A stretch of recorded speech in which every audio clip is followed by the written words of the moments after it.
Hi, welcome to ThinkTech Asia, coming to you from downtown Honolulu.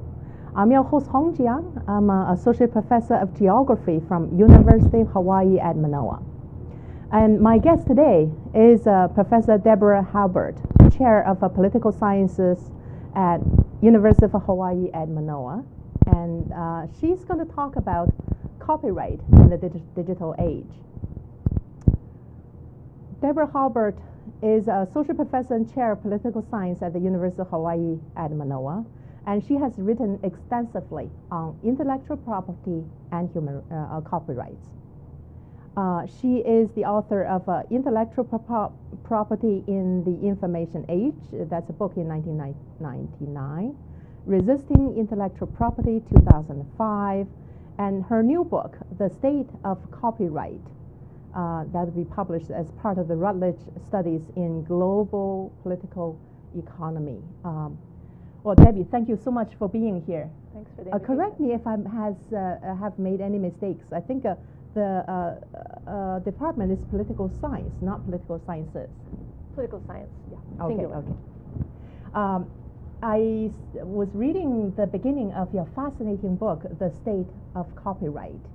And it really struck me how this information age we live in is a totally different one from what we think of copyrights as this thing that we can define easily. And you had a few fascinating stories to start with. Maybe you can start to tell us a couple of those stories, especially the one you opened with by Aaron Swartz. So Aaron Swartz was a programmer who started programming computers from a very early age, and one of the things he was most well known for was co-founding Reddit, which is a popular web-based computer program. He became pretty active in the access to knowledge movement. He thought that people should have access to the knowledge that we've created collectively, and because of his beliefs in terms of access to knowledge, he was, and this of course was never brought to trial because of the unfortunate conclusion to the event, but one night he went to MIT and was able to download JSTOR articles from the JSTOR database at MIT, but it's a national database, and the intent was to make those free for everyone to access. As a result, he was arrested and charged with a variety of different computer-related crimes, and including that would have resulted in up to 54 years in prison had he been convicted on those charges. And unfortunately, he killed himself a couple years ago now, in part because he'd run out of options in terms of trying to resist the charges and run out of money to defend himself. And so it's a relatively tragic end to a very bright person who had the best interests of the public at heart. So it's really a sad story because JSTOR, our public audience may not know, is this database of intellectual articles, older articles, right? Right. For the most part, JSTOR only has articles that are they're not out of copyright yet, because copyright lasts for the life of the author plus 70 years in the United States. Oh wow, so that's a long time. It's a very long time. So they're not out of copyright, but for the most part, citations to these articles, are the reasons why somebody might go to look at them, have shifted. So they're no longer the most cutting edge work. They're articles that support a more historical kind of analysis. And many people, of course, who write articles like this would prefer to be read than be stored in a database where nobody can have access. So there's a lot of different angles to look at a database like JSTOR. It provides a nice compilation of articles to people who have the access, but many people don't have that kind of access because you need to be really a member of a university to get access to it through the library. So he's trying to do the public something good, to provide the access to everybody. Right. Part of the argument behind those who would seek to have a broader access to knowledge is that there is a public benefit to the sharing of knowledge that outweighs the sort of private economic benefits that may come from enclosing those behind the walls that you currently see them under. So in this particular case, from what I read, JSTOR actually didn't want to press charges, but right. Who's trying to press charges here? So JSTOR ultimately stepped back from the case. They saw this as a relatively bad publicity move for them. And MIT, where the infringement had happened, did cooperate with the federal government. But it was ultimately the federal government that chose to pursue this case, in part, and this is of course more of an analysis of what happened, in part because the rules about copyright are really important in how we structure our future economy. And the United States has taken these issues really seriously, as this case exemplifies, but certainly others do as well. So there are a lot of very interesting questions related to this particular case. I'm instructed to actually take a very short break, and we'll be coming right back after this. So we'll be back. I'm Jay Fidel. That's Sharon Moriwaki of the Hawaii Energy Policy Forum. And every Wednesday we have Hawaii, the State of Clean Energy. We've been doing it for some time now, and we have some fantastic guests on there, unbelievable guests who give us insight into what is going on in a very complex, sometimes very confusing, sometimes very disappointing area of progress in the state. So we love doing this. We love meeting them. We love talking to them. We love having their ideas out on the table. So maybe, just maybe, we can all make some sense of what's going on. Sharon, what do you think? I think that's absolutely correct. We enjoy ourselves meeting with all these people and hearing about the energy and the state of clean energy, and hopefully we advance clean energy for the state. So it's terrific. Join us. Okay, it's every Wednesday. Okay, Wednesday is Energy Day. Every Wednesday, 4 to 5 p.m. Hawaii, the State of Clean Energy, here on ThinkTech Hawaii. We'll see you there. Hi, we're back. We're live. This is ThinkTech Asia. We've been speaking with Professor Debra Halbert about copyright in the digital age. So the story you just told about Aaron Swartz is really kind of a sad and fascinating story in terms of new issues related to copyright in the digital age. So tell us, continue with your explanation about who's pressing charges and why that's happening. Well, as I was saying, the U.S. government has an interest in the way that we frame copyright for the future, and that's both domestically but also internationally.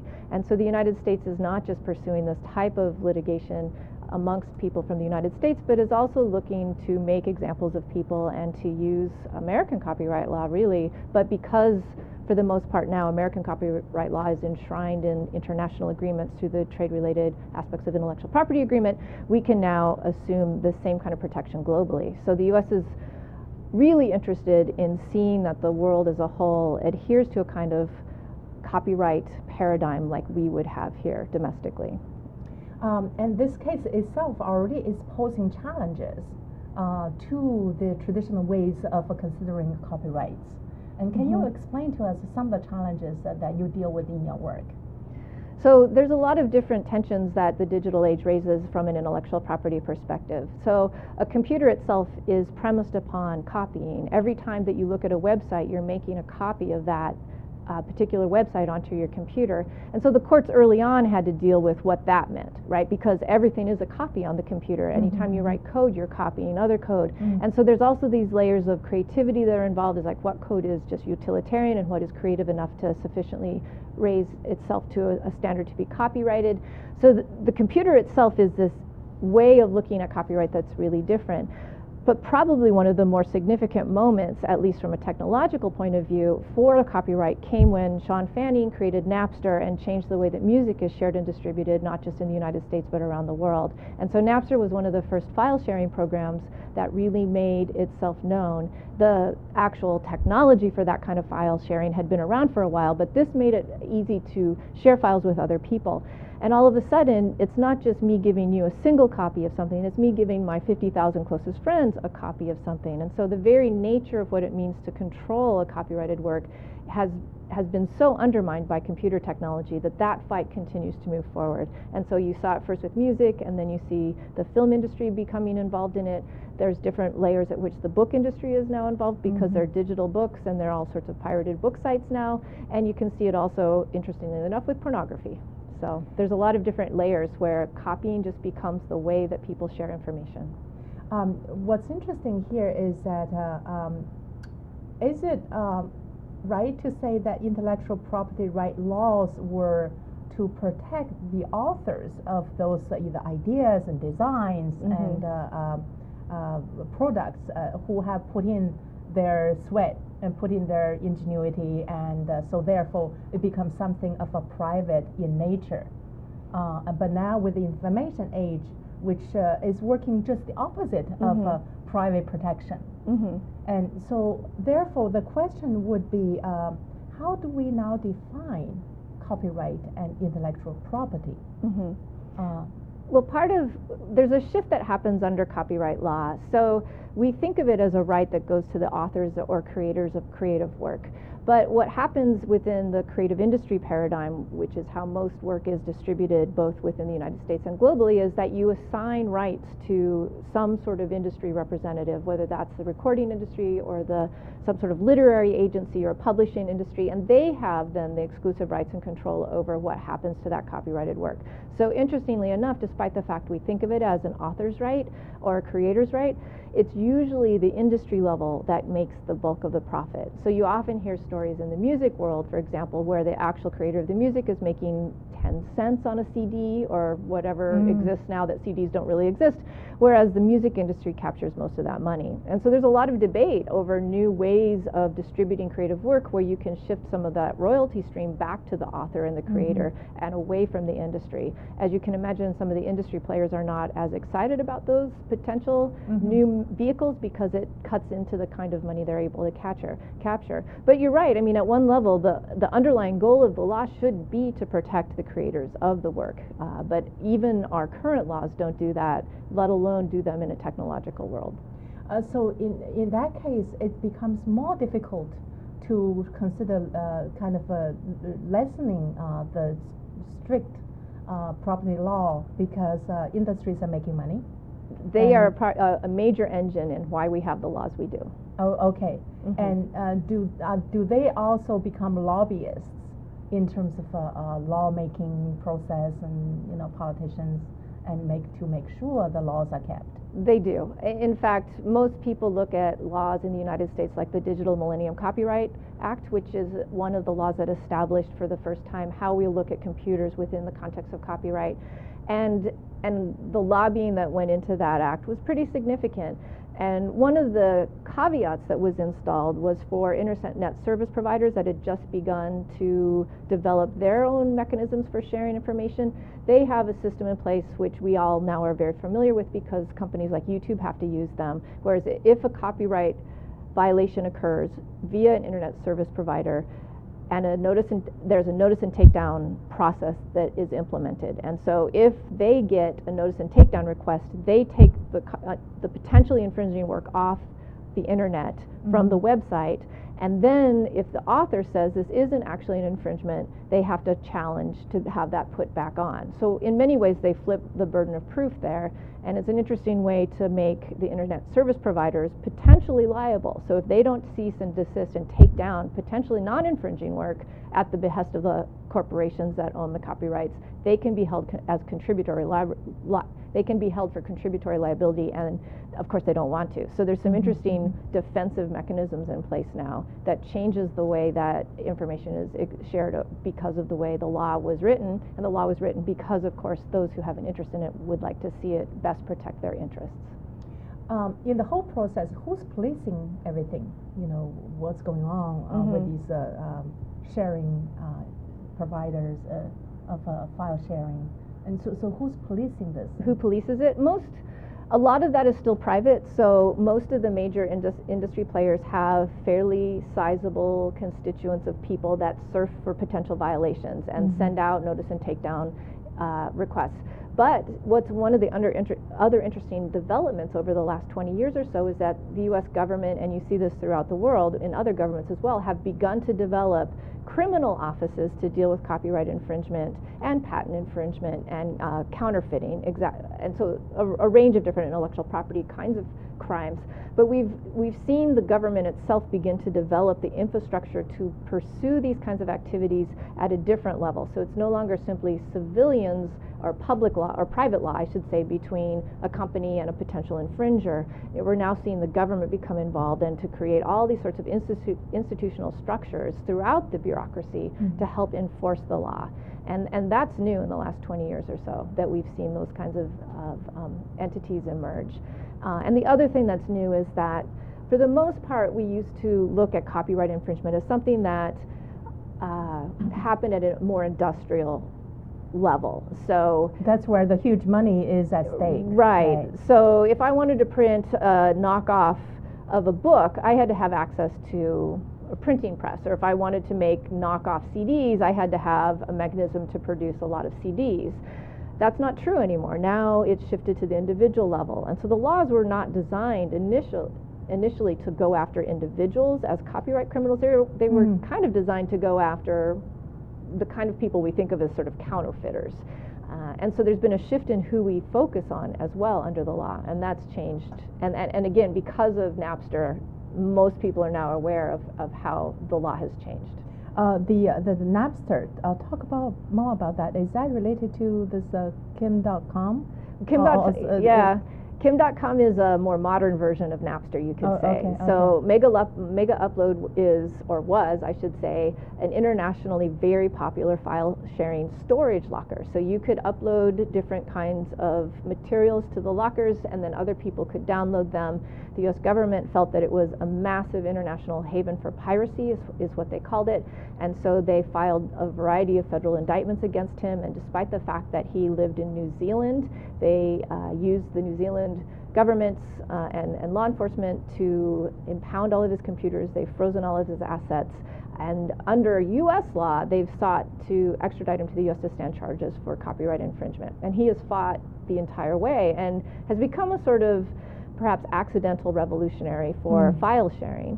He's also created a new website called Mega, which is the new version of Mega. So one of the things you see happening in the file sharing world is each time a legal rule gets put down for how this is a violation of copyright law, the creative tech types create a new version that seems to go around the arguments made in the last case. And so you've seen a series of different file sharing efforts along those lines. And so the Mega example is the most recent one, and it's based on full encryption. And so part of the issue is that with the encryption technology he's built into his system, you can't access the files to know whether they violate copyright law or not, unless you're a member of the service and are sharing files behind the encryption walls he's set up.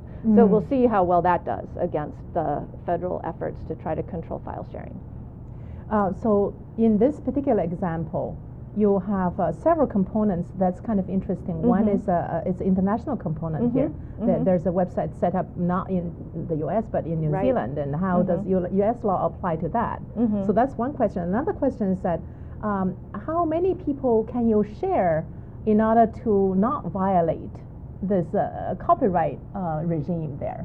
Well, to answer the second question first, any copy is a violation. Now, there's a lot of flexibility if there's small home copying, and so the mixed tape, not that tapes exist anymore, is an example of that. Nobody really wanted to pursue people making mixed tapes. But the problem with digital copies is that the first digital copy is the same as the 30th, is the same as the 1000th. And so there is a dilemma in how you deal with a revenue stream off of something you can freely copy and exchange.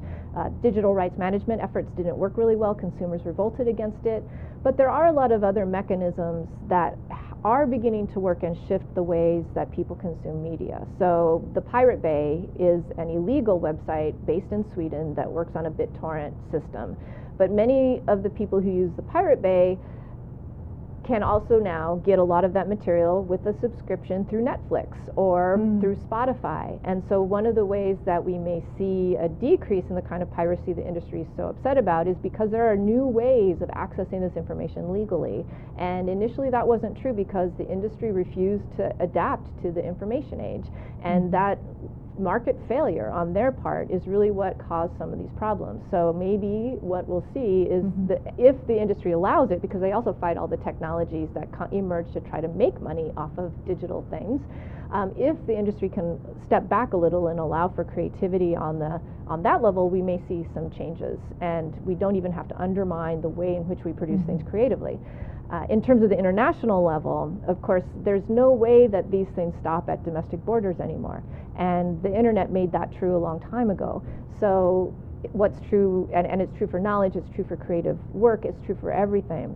But, and there are certainly international laws in place to help deal with these issues, but the U.S. tends to like to pursue people using what they perceive to be the U.S. law as well. A good place for us to take a short break. This is ThinkTech Asia, and I'm your host, Hong Jiang.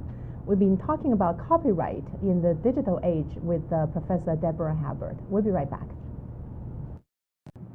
Aloha, my name is Daniel Luke, and this is my co-host, Ze Ing. We'll be here every other Monday on New Media, The Bleeding Edge on ThinkTech, talking about the intersection of social media and the news. We'll cover technology, trends, and other fun stuff. Did I leave anything out? Well, I'm here to keep you honest, so that's my job, to remind you of everything you've forgotten and to challenge you at every point. Excellent. My wife tells me that I'm wrong about quite a lot. This is ThinkTech Asia. I'm your host, Hong Jiang, and we're back and live. This is, we've been talking about copyright in the digital age. Fascinating stories. These are kind of new kinds of stories you never heard about. Think about internet. People would associate internet, the digital age, with the freedom of information, public sharing. And the copyright protection, intellectual property law seems to go just the opposite. So how does intellectual property law deal with this contradiction, or not deal with it at all? Well, it doesn't deal with it, right? The idea is, well, so the underlying assumption behind copyright law, and to a broader degree intellectual property in general, is that you need to provide authors with this limited monopoly and control over their work, or else they would not have an incentive to create new works. Generally, as people begin to do more research in the field and are actually interviewing different authors and creators, we find that that's not true. Authors are much more concerned about reputations, attribution, a variety of non-monetary rewards that they get from the kind of creative work they want and do. But that's not what the law was designed to protect, right? The law was designed to protect the sort of consumer components of intellectual property. So there's some tensions between the intent of the law and the real reasons many people create. And I'm not saying that people don't create for money, they do, but there's a lot of other reasons why they do as well. That's a very interesting point in terms of the authors really wanted their work to be known. And they probably would prefer, in some cases, to just put it on the internet. But it's the industry that's holding the rights. So it's really not about, so it's not about intellectual rights, it's more about the copyright, who's holding it. It matters who controls it, and again, there are licensing agreements that you sign when you try to publish something or use, if you're going through a sort of major media outlet, and how you sign those agreements really will shape what your rights are in the future over the creative work that you've done. Now, there are new venues for doing creative work, and you can go straight to your audience now. I mean, a lot of different performers really take advantage of the internet to connect directly to their audience base, and so there's those venues. There's also Creative Commons, which has emerged as an alternative to copyright, and it's based on copyright law, but the idea is that for many things that you want them shared, and so they have what's called a share and share alike license, where you can put it out, but under a Creative Commons license, with the recognition that what you want is for people to read it and share it with their friends, or use it and share it with their friends. And so there are some ways in which you can look at copyright differently now that weren't available before, and some of those were developed specifically because the internet challenged copyright so directly. Does the industry see this as a threat and trying to kind of go around it or cut it out? It's really difficult, and I'm possibly most familiar with the academic publishing industry, but every time I request that something go out with a Creative Commons license, which I think we could make the argument will not affect the book sales at all, they will refuse to do it. They have a very difficult time changing the way they look at these licensing agreements, and in part it's because they're entrenched in a system that's benefited from for quite some time. What's interesting to me, and both of us are professors at the university, and thinking for students, the textbooks are so expensive.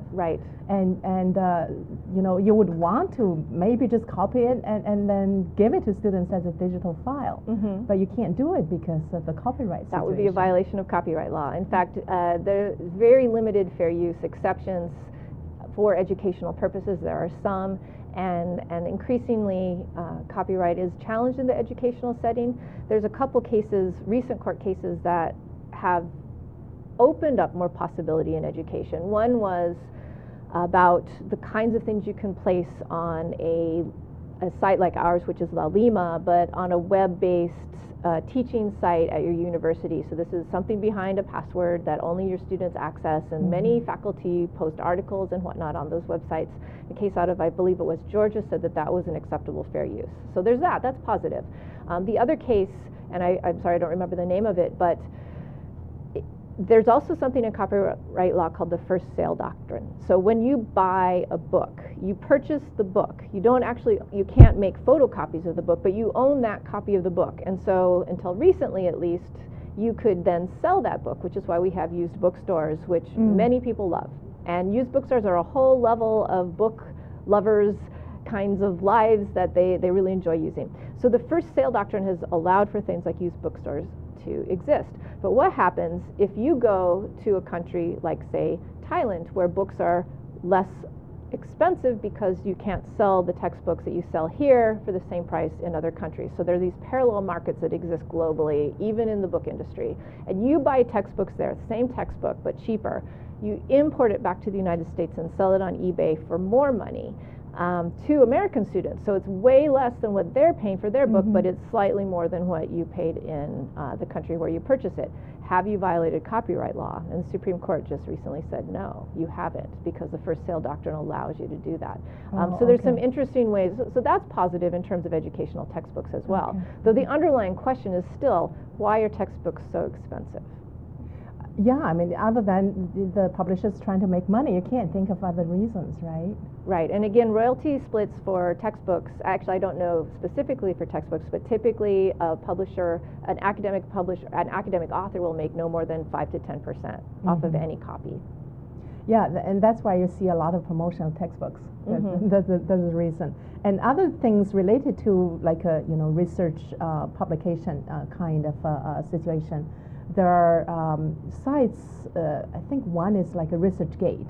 Authors can share their work in a PDF form. Yes. Is that a violation of rights, copyrights? It would depend on the license you signed with the publisher. So it potentially could be a violation because most of the licenses that you sign when you publish a work through a publisher give them the exclusive right to publish.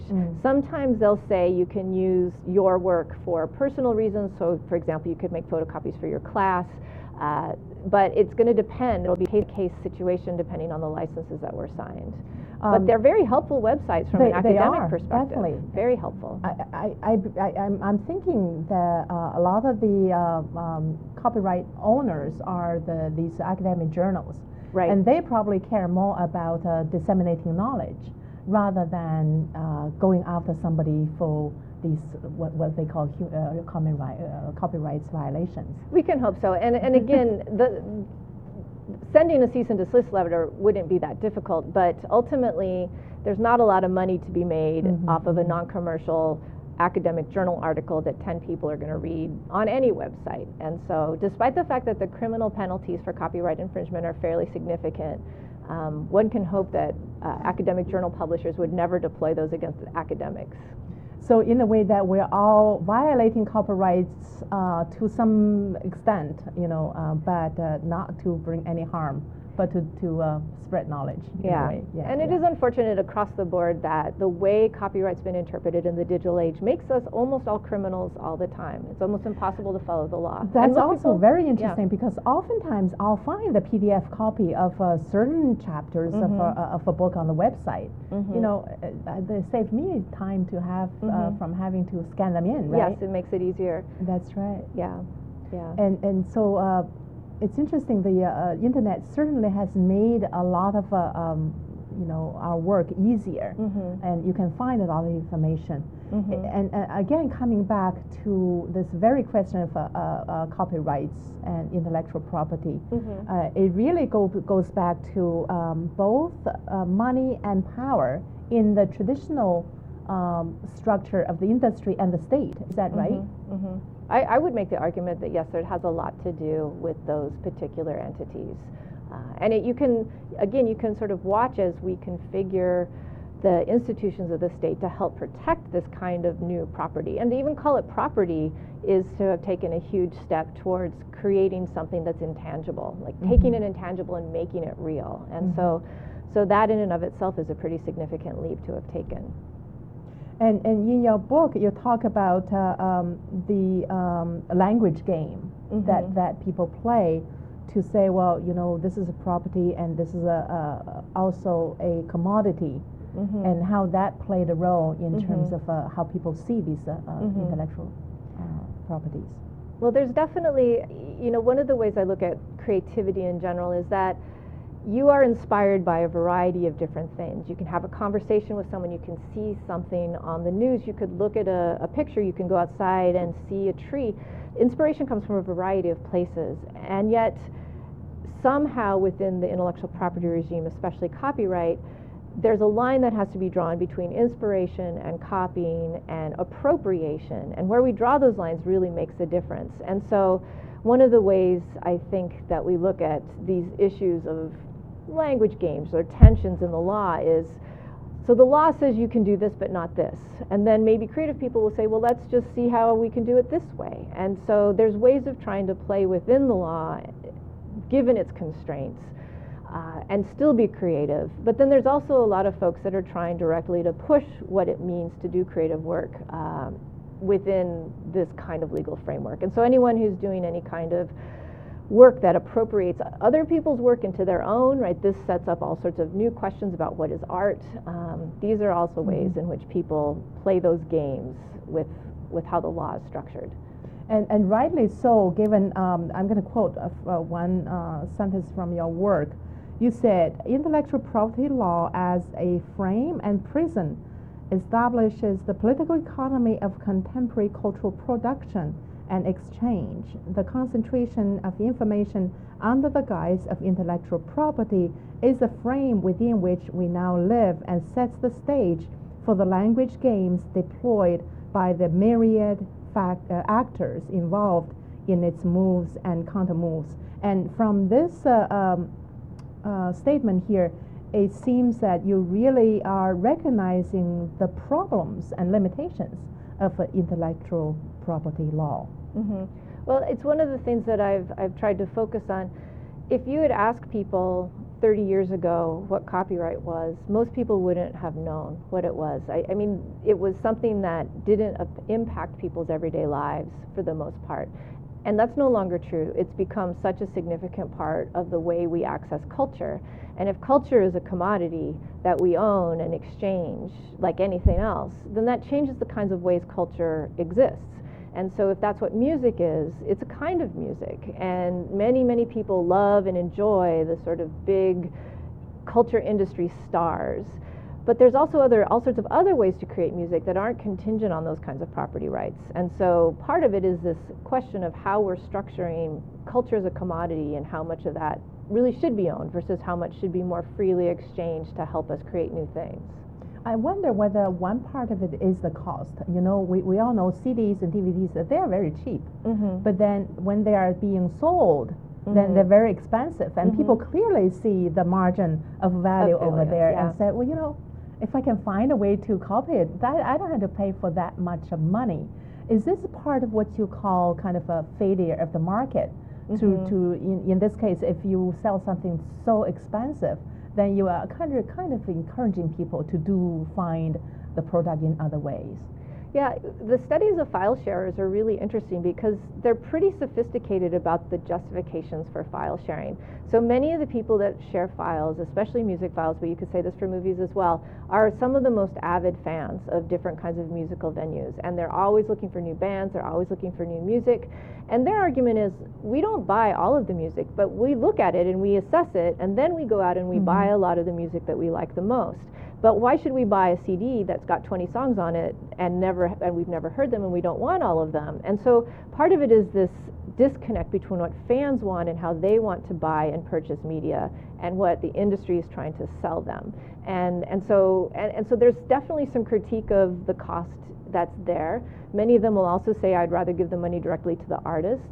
Most people, though, continue to engage in some kind of media consumption. It's just not in the framework that the industry has always wanted it. And so you have to think about it in a more nuanced way to understand how file sharers see what they're doing. But ultimately, many of them are they're still buying music, they're just not buying all of the music they download. In this particular case, would the industry take a cue from people's action and behavior and say, well, you know, we need to set our market in different ways so that it's more kind of a customer base rather than these, you know, industry based? Well, I think iTunes started to do that, right? So once iTunes emerged and you could buy a song for $1, you could buy the whole album, that started to shift the way that music was delivered, and that took a lot of work because the industry had already shut down a variety of different permutations of iTunes before iTunes sort of got up and running. So there is I think it will happen. I mean, it inevitably will happen because music and movies and books aren't going back into the old containers that they came in, at least not anytime soon. And so, you know, to be honest, I'm not sure what the next sort of technological layers will be, but it's very likely that thinking creatively about how to distribute creative works will remain relevant. This is definitely a fascinating topic that's relevant to anybody who's living in this kind of information digital age. Again, this we're going to take another break. This is ThinkTech Asia, and we've been talking about copyright in the digital age. We'll be right back. Hi, I'm Jay Fidel. That's Ted Ralston. You know, Ted is the host of Where the Road Leads. It shows every Friday from 4 to 5 p.m. It's about technology. It's about how people collaborating and solve problems with modern technology. It's where the road leads. We all know that. We should all be listening. Join us there, 4 to 5 p.m. every Friday. Now, what about that do you agree with? All of it. I knew he'd say that. Aloha. Say aloha. Aloha. Good. Hi, we're back. We're live. This is ThinkTech Asia. I'm your host, Hong Jiang. We've been talking with Professor Debra Halbert on copyright in the digital age, and she's also author of several important books on intellectual property and copyright. The latest one is The State of Copyright. Again, these are very fascinating, interesting questions that we all live with, right? We all download stuff from the web and share information, and I wanted to again bring up the role of the state. You were talking about how U.S. has been setting basically the bar, the standard of intellectual property right law in both in the U.S. and in the world, and is controlling some of how copyright issues are being dealt with. What are the major obstacles to change in the U.S.? In the U.S. or at the international in the level? U.S. and internationally? I mean, this is a big question. Yeah, the major obstacles to change. Well, that's changed over time. So the trade-related aspects of intellectual property agreement called the TRIPS agreement, which is part of the World Trade Organization, when it was established with the concerted effort of the United States and some other countries, developed countries, to create a baseline for how copyright would be protected globally. And that happened through a long negotiation process. And so we do have sort of a baseline at the international level, which requires a certain level of protection if you want to be in the World Trade Organization, which everyone does. And those has more to do with the industries, with the industry secrets and technologies, right? It has to do with patents, copyrights, geographical indications. All the major copyright or intellectual property regimes are reflected in the TRIPS agreement. Oh, I see. Okay. And so all countries have. So one of the first hurdles was many countries in the world did not have copyright laws or patent laws that met the international standards. And so the first big hurdle was trying to get harmonization across the globe, and that was harmonizing up to the standards that were established in the TRIPS agreement. And what the U.S. did and so the second layer to that was, in order to push both TRIPS, the U.S. engaged in a variety of bilateral and multilateral negotiations to encourage countries to adapt their laws. And oftentimes they then encourage them to do what are now called TRIPS plus laws, to make their laws even stronger than what TRIPS requires. And so we now have bilateral agreements with different countries that enforce the issues of copyright more rigidly than what TRIPS would require. But if they want to trade with the United States, then they would have to have stronger laws. And then we use the U.S. Trade Representative's Office, and we have something called Section 301, which then looks at copyright and intellectual property violations in any of our trading partners, and a report is issued every year, and then a watch list is set up. So if you fall on the watch list, so countries like China are oftentimes on the watch list or the priority watch list, then that means that you may face potential trade sanctions from the US if you don't adhere to the law, to copyright or intellectual property laws. And so these are some of the sort of international hurdles that continue to exist. But for many developing countries, even getting the laws in place was a huge hurdle, and then enforcing the laws is another huge hurdle, because if you're a developing country, is enforcing intellectual property rights really going to be your highest economic priority versus all of the other kinds of ways in which you could make sure development is happening within your country? And most countries have said no. I mean, in many countries only have maybe one lawyer that knows the law in the entire country. So it's been a very difficult challenge for the developing world to do this. It's also more beneficial for the developing world to actually have access to some of these intellectual properties. Right. Especially in terms of things related to industry and development. Right.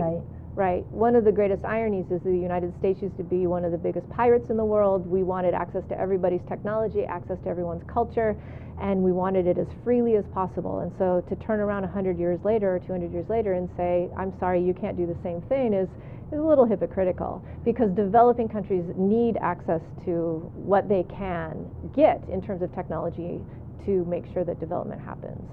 So not only is U.S. not allowing those technologies to be transferred, if it would be more beneficial to the rest of the world. The other thing is this idea of, there are different intellectual properties, different kind of copyrights. Some are more related to industry, some are maybe intellectual rights. Would there be a consideration of different layers of law to deal with different things?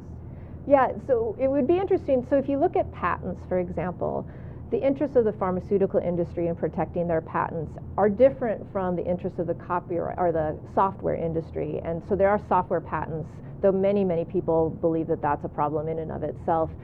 So there are some more recent scholars who argue that even within each of these regimes, copyright, patent, etc., there could be potentially different ways of looking at copyright. So software is out of date within, 6 months to a year, and there's new versions. So why do we need a copyright law that protects it for the life of the author plus 70 years? Whereas you could see maybe in the literary tradition why you would have a longer period of protection. And then there are different ways of creating in each of these industries too, and how do you reflect those within the law? And also, think about how technology change and information change so rapidly nowadays. To think about giving the rights for the lifetime of the author plus 70 years. I mean, that's something I haven't heard about. It's a very long time. And so that is too long given the reality we're living in. Well, one question is how does that incentivize more future work if you're already dead? And that's right. And then really the money comes to whoever inherits your copyrights. And in many cases, especially in literary works, that's simply used to prohibit future creativity instead of enhance it. And it's certainly not making anyone who inherits them more creative, because they're not needing them to create their own works.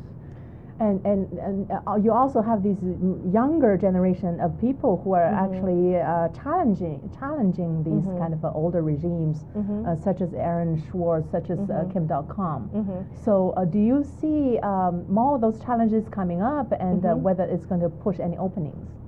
I think, you can always hope that things will change. One of the interesting political dimensions at the international level is the evolution of the Pirate Party. So as a result of the litigation that happened against the Pirate Bay, which is a relatively famous file sharing site, the Pirate Party, which is a political party, was started in Sweden, but it now has chapters in 69 different countries and has actually elected people to elected office at the European Union level, as well as in different countries, including Germany. And they only have 3 planks. One is complete reform of intellectual property laws, one is government transparency, and the other is privacy in the information age. And so that really becomes the foundation for how they want to see government change.